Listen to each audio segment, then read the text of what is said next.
Assalamualaikum warahmatullahi wabarakatuh. Pada kesempatan ini saya akan menjelaskan materi tentang momen inersia. Jadi momen inersia itu adalah merupakan kecenderungan benda untuk mempertahankan geraknya. Dalam di sini geraknya adalah gerak rotasi atau gerak melingkar. Sering juga disebut dengan istilah momen kelembaman. Jadi benda itu akan terus bergerak rotasi atau bergerak melingkar jika tidak ada gaya luar yang bekerja pada benda tersebut. Momen inersia memiliki simbol I, satuannya kilogram meter kuadrat. Apakah yang menentukan besarnya momen inersia suatu benda atau suatu partikel? Jadi yang menentukan besarnya momen inersia yang pertama adalah masanya. Jika dia itu partikel memiliki massa, berapa besar massanya, maka semakin besar massanya, maka semakin besar momen inersianya. Kemudian yang kedua adalah berapa jarak partikel tersebut terhadap sumbu rotasinya. Jadi semakin besar jarak suatu partikel terhadap sumbu rotasinya, maka semakin besar pula momen inersianya.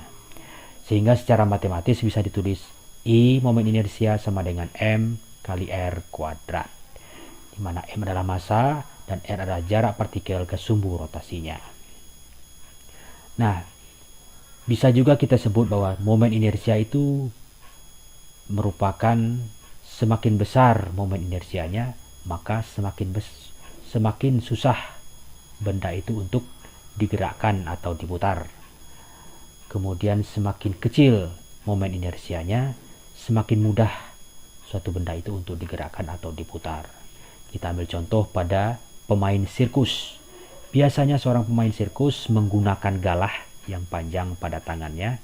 Tujuannya adalah untuk memperbesar R, jarak ya, untuk memperbesar jarak, sehingga kalau R-nya semakin besar maka momen inersianya akan semakin besar, sehingga semakin susah suatu benda itu untuk digerakkan atau berputar, sehingga seorang pemain sirkus tersebut bisa menjaga keseimbangannya.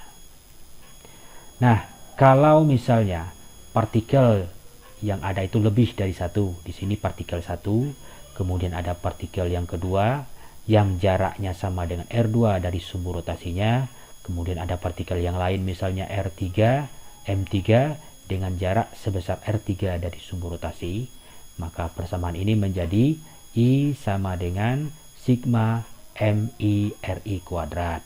Maksudnya adalah I sama dengan M1 kali R1 kuadrat, M2 kali R2 kuadrat, M3 R3 kuadrat, dan seterusnya sampai Mn Rn kuadrat, sampai berapa jumlah partikel yang ada. Nah, itu cara menentukan momen inersia jika lebih dari satu partikel yang memiliki massa. Nah, untuk selanjutnya, bagaimana cara menentukan momen inersia untuk benda-benda tegar seperti bola pejal, silinder pejal, cincin tipis, pelat segi empat, dan sebagainya. Itu ada di LKS-nya halaman 6. Nah, di situ sudah ditulis bagaimana cara menentukan momen inersia untuk batang homogen. Nilainya sama dengan 1/12 ml kuadrat. Kemudian untuk batang silinder, di mana sumbu rotasinya ada di ujung. Kalau ini sumbu batang homogen, tapi sumbunya ada di tengah. Nah, sedangkan yang sebelah kanan, batang silinder, tapi sumbunya ada di bagian salah satu sisinya. Maka cara menentukan momen inersianya juga berbeda. Nah, kalau untuk yang ada di tengah tadi, nilai momen inersianya adalah 1/12 ml kuadrat, di mana M adalah massanya. Sedangkan kalau sumbunya ada di salah satu ujungnya, maka nilai momen inersianya sama dengan 1/3 ml kuadrat. Demikian juga yang lain pada cincin tipis, silinder pejal, bola berongga, bola pecah, dan seterusnya memiliki momen inersia yang berbeda-beda sesuai dengan bentuk bendanya dan letak poros atau sumbu rotasinya. Sebagai contoh, silinder pejal berjari-jari 8 cm dan massa 2 kg, sedangkan bola pejal berjari-jari 5 cm dan massa 4 kg. Jika kedua benda tadi berotasi dengan poros melalui pusatnya, maka tentukan perbandingan momen inersia silinder dan bola. Jadi di sini ada dua benda, yang satu silinder pejal, yang kedua bola pejal. Berarti nanti untuk persamaannya, maka kita harus melihat persamaan sesuai dengan benda yang digunakan. Nah, penyelesaiannya untuk S ini adalah silinder, jadi massa silinder adalah 2 kg.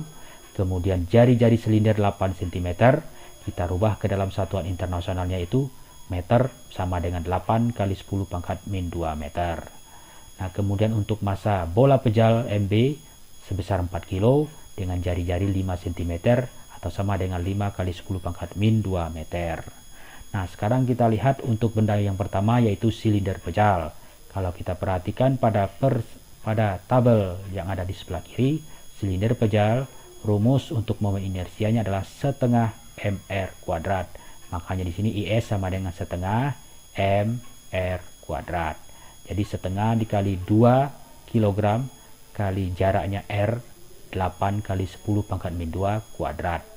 Berarti karena di sini ada 2 dan 2 bisa dicoret. Berarti 8 kuadrat sama dengan 64 kali 10 pangkat min 2 kuadrat, berarti 64 kali 10 pangkat min 4 kilogram meter kuadrat. Itu untuk silinder pejal.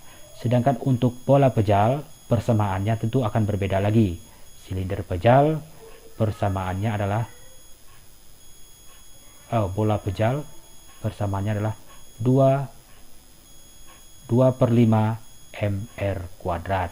Makanya di sini rumusnya adalah 2 per 5 mr kuadrat. Jadi 2 per 5 dikali 4 kg kali 5 kali 10 pangkat min 2 kuadrat.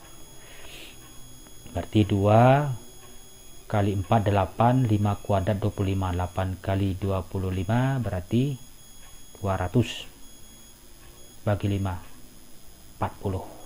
Berarti 40 kali 10 pangkat min 4 kg meter kuadrat. Nah, setelah diperoleh hasilnya, tinggal kita bandingkan IS atau I silinder dibagi dengan I bola.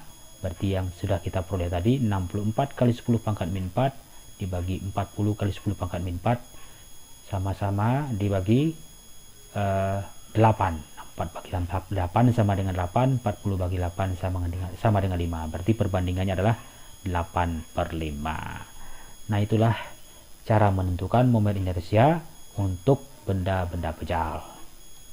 Terima kasih, semoga bisa dipahami.